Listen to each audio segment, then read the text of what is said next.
তো জয়েন্ট ফ্যামিলিতে থেকে যার যার কাজ তাকেই করতে হবে, সে দিন হোক বা রাত, যতই ভয় লাগুক না কেন কেউ কিন্তু তোমাকে পাহারা দেওয়ার জন্য বসে থাকবে না। তো বন্ধুরা চলো আজকের ভিডিওটা এখান থেকেই শুরু করছি। তো তোমরা সবাই কেমন আছো? আশা করছি সকলেই অনেক ভালো আছো। তোমাদের ভালোবাসায় ঠাকুরের আশীর্বাদে আমিও মোটামুটি ভালোই আছি। তো আজকে হচ্ছে বৃহস্পতিবার, তো ওদেরকে সকালে সমস্ত কাজকর্ম হয়ে গেছে, তো স্নান ধান সেরে নিয়েছি। এখন আমি চলে যাব ঠাকুর ঘরে। তো তোমাদের সাথে আর সেই সকালের কাজকর্মগুলো শেয়ার করলাম না আজকে। তো ঠাকুর ঘরটা এদিকে খুলে নিলাম। তো ঠাকুর ঘরটা এখন এই যে ঝাড় দিয়ে মুছে টুছে তারপরে কিন্তু পুজোটাও দিয়ে নেব ওইদিকে। আর বৃহস্পতিবারই বলো, যে কোনো বাড়ি বলো না কেন, সকাল সকাল সংসারের কাজকর্ম সেরে সকাল সকাল পুজোটা দিয়ে নিলে কিন্তু বেশ ভালো লাগে, কিন্তু মনে কিন্তু একটা আলাদাই শান্তি লাগে। তো ওইদিকে আমি ঠাকুরের ফুল তো সন্ধেবেলায় ওইদিকে তুলে তারপরে সন্ধেবাতিটা দেই। তো এখন এই যে কিছু কিছু চরণ ছিল ওগুলো মানে একটু ফেলে দিয়ে তারপরে ঠাকুরটাও মুছবো, মুছে নিয়ে তারপরে ঘরটাও মুছবো।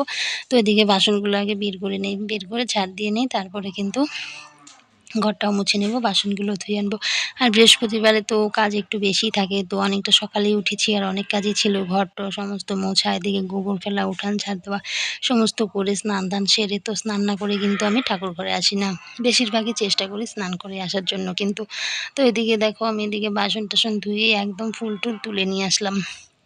আর আমাদের তো এই পেছনের বারান্দায় ঠাকুর ঘরটা, আর বাইরে থেকে সমস্ত রেডি করে নিয়ে আসতে হয়, অনেকটাই কিন্তু সময় লেগে যায়। তো এই যে গাছ থেকে ফুল নিয়ে আসলাম, আর কয়েকদিন থেকে এত ফুল ফুটছে গাছে না, ভীষণ ভালো লাগে কিন্তু গাছের ফুল দিয়ে এভাবে পুজো দিতে। আর বৃহস্পতিবার তো এদিকে লক্ষ্মী ঠাকুরের ঘরটা বসাবো, তো সমস্ত ধুয়ে টুয়ে নিয়েছি। আর এদিকে দেখো আমি এখন লক্ষ্মী ঠাকুরের ঘরটা বসিয়ে নিয়ে তারপরে কিন্তু এদিকে পুজোটাও কিন্তু দিয়ে নেব। তো এদিকে তো আবার দুপুরে রান্নাবান্না আছে, তো পুজোটা সেরে নেই আগে, তারপরে আবার দুপুরে রান্নাবান্নায় যেতে হবে। যেহেতু আমার সকালে রান্না নেই, এর জন্য আমার পুজো দেওয়ার ডিউটিটা আমারই পড়েছে। আর এরকম পুজো পালি দিতে কিন্তু আমার বেশ ভালো লাগে।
তারপর এদিকে পুজো টুজো দেওয়া কিন্তু কমপ্লিট হয়ে গেছে। তো এখন সকালের খাবারটা খেতে হবে, খেয়ে এদিকে রান্নাঘরে কিন্তু যেতে হবে। তো এদিকে এই যে দেখো রান্নাবান্না হয়ে গেছে, বৃহস্পতিবার নিরামিষ রান্নাবান্না ছিল। তো আজকে কিন্তু এভাবেই তোমাদের সাথে ভিডিওটা শেয়ার করলাম, কোনো কাজকর্ম সেরকমভাবে শেয়ার করলাম না, শুধু পুজো দেওয়াটাই একটু শেয়ার করলাম। আর এটা একেবারে বিকেলবেলা চলে এসেছি।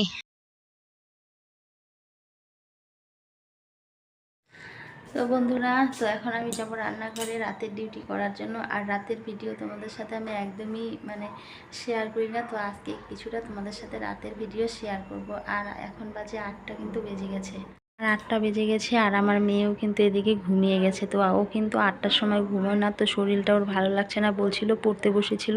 তো পড়তে বসে মানে ঝুমছিল, বলছে মা আমি একটু ঘুমিয়ে নেই, পরে আমি বই পড়বো। তো বললাম তাহলে ঘুমো। তো ও সন্ধেবেলা একটু টিফিন দিয়েছিলাম, ওকে খেয়েছিল। তো থালাও রয়ে গেছে এখানটায়, দুধ দিয়ে কলা দিয়ে আর খই দিয়ে খেয়েছি। তো থালাটাও আমি এখন নিয়ে যাব। আর এখন আমি রান্নাঘরে যাব রুটি বানানোর জন্য আর দুধ জাল করার জন্য। আর মেয়েকে উপরে একটা কম্বল দিয়ে দিয়েছি, মশা লাগছিল, আর ফ্যানটা ছেড়ে দিয়েছি, কারণ কম্বল গায়ে দিলে আবার একটু গরম গরম লাগবে তাই। তো এখন আমি চলে যাব। আর তোমরা তো জানোই তোমাদের দাদাভাই তো বাড়িতে নেই, তো এখন একা ঘরেই থাকবে আমার মেয়ে। তো তোমাদের বলি যে জয়েন্ট ফ্যামিলি হলে কি হবে, যার যার ঘরে কিন্তু রাত্রেবেলা শেষেই থাকে কিন্তু। তো এই যে মা ওই দিকের ঘরে টিভি দেখছে, তো মেয়ে এখন আমার থাকবে ঘরে। তো আমি যাব এখন রুটি করার জন্য কিন্তু। আর ভয় ভয় লাগছে, রাতে না রান্নাঘরটা অনেকটাই দূরে না, একটু ভয় ভয় লাগে কাজ করতে। তো চলো যাই রুটি করতে।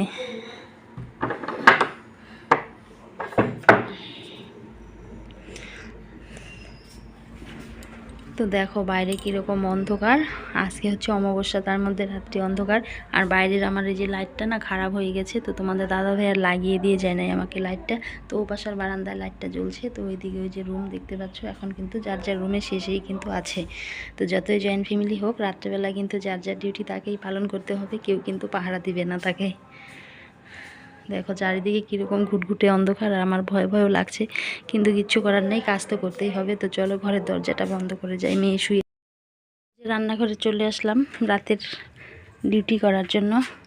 আর এসেই কিন্তু এখানটা লাইটটা জ্বালিয়ে দিলাম। আর দেখো কতটা দূরে দূরে আমাদের ঘর, তো ওইদিকে হচ্ছে থাকার ঘর, আর এইদিকে যে রান্নাঘর এইখানটায়, আর এইখান থেকে কতটা দূরে কলতলা, ওই যে ওইদিকে হচ্ছে কলতলা। আর অন্ধকার না, ভয়ও লাগছে। তখন আটাটা মাখবো, আটাটা মেখে তারপরে দুধ জাল করে তারপরে রুটিটা ভাজবো। তো মেয়ে ততক্ষণ ঘুমাক, পরে ওকে আমি খাইয়ে দিব তুলে।